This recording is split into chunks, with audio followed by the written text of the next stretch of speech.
आज हम सब लोग राजस्थान के धरतीपुत्र और जनप्रिय नेता डॉक्टर किरोड़ीलाल के नेतृत्व में होने वाली एक बड़ी किसान रैली को संबोधित करने आए हैं।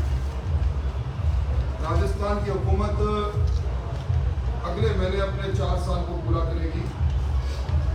सरकार 4 साल का जश्न मनाने को जहाँ तैयार है, वहाँ राजस्थान के अंदर हर वर्ग में, हर क्षेत्र में मातम का माहौल बना हुआ है। सरकार की कहानी इनके मंत्रियों की जुबानी हम रोज अखबारों में सुनते हैं। मैं एक वीर मंत्री को धन्यवाद देना चाहूँगा। उन्होंने सरकार की यथास्थिति सामने रख दी। सैनिक कल्याण मंत्री राजेंद्र गुडा ने कहा कि इस सरकार की स्थिति ये है कि एक फॉर्च्यूनर में बैठकर कितने एमएलए जीतेंगे जो चारों धाम की यात्रा करने के बाद विधानसभा में पहुंच जाएंगे।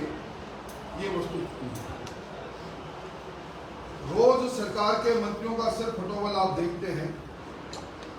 पहली बार गोपनीयता की शपथ लेकर मंत्रिमंडल में हुए विचार विमर्श को निर्णय के अलावा वो भी संसदीय कार्य मंत्री आके घोषित करते हैं।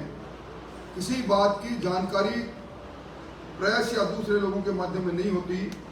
पहली बार मंत्रिमंडल के निर्णयों में विचार विमर्श की बात बाहर आई और पूर्व मंत्री हरीश चौधरी और वर्तमान मंत्री प्रताप सिंह खाचरियावास के बीच में वाक युद्ध चल रहा है। इस सरकार की सिर्फ एक उपलब्धि है, तो जब सरकार पैदा हुई उसी दिन से अंतर्तंत्र प्रारंभ हुआ था और आज भी जादूगर मुख्यमंत्री जी ने अपने 200 साथियों के साथ, जिसमें चुनाव जिन्होंने जीता वो विधायक और जिन्होंने चुनाव लड़ा या जिनकी सरपरस्ती पर मुख्यमंत्री जी का हाथ है, इन 200 मिनी मुख्यमंत्री के बल पर जहाँ एक और लूट और झूठ का शासन चल रहा है, वही सरकार अब तक अपने मुख्यमंत्री अपनी कुर्सी को बचाने में कामयाब रहे। सबसे बड़ी उपलब्धि अगर 4 साल की कोई मुझसे पूछे, ये सबसे बड़ी उपलब्धि।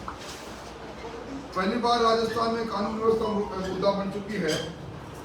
आपके यही नेहनवा के नजदीक केवट के अंदर 2 सितंबर की घटना, लौ मर्सक घटना, उच्चप भाई के पैरों से चांदी के कंगन काटने के लिए पैर काट दे और आज 2 सितंबर को गुजरे हुए लंबा अंतराल हो गया तो पुलिस की गिरफ्त में ऐसे जघन्य अपराधी नहीं आए।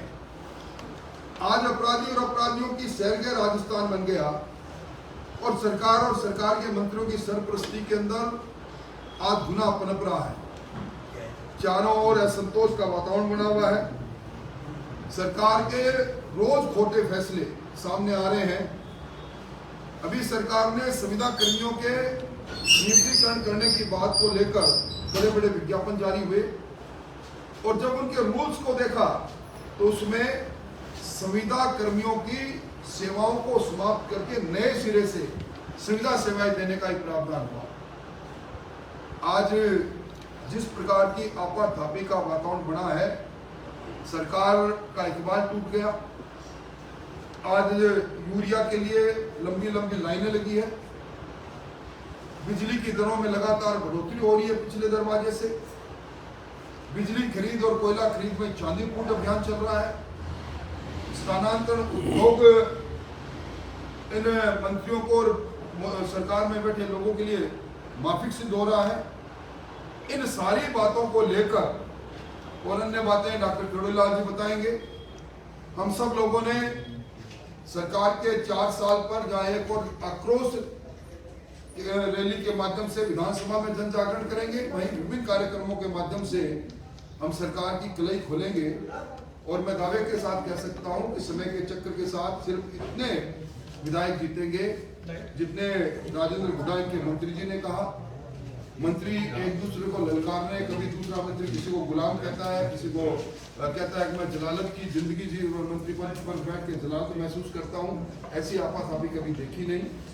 और इन सारे मुद्दों को लेकर भारतीय जनता पार्टी मुख्य रूप से राज्य क्षेत्र के अंदर इस इलाके के जनप्रिय नेता जिनको राजस्थान के अंदर चप्पे चप्पे में संघर्ष के पर्याय के रूप में मानते हैं, किरोड़ीलाल जी के नेतृत्व में हम एक रैली को संबोधित करेंगे और आवश्यकता पड़ने पर यहाँ बड़े आंदोलन की तैयारी करेंगे। अब मैं डॉक्टर किरोड़ीलाल जी से कहूँगा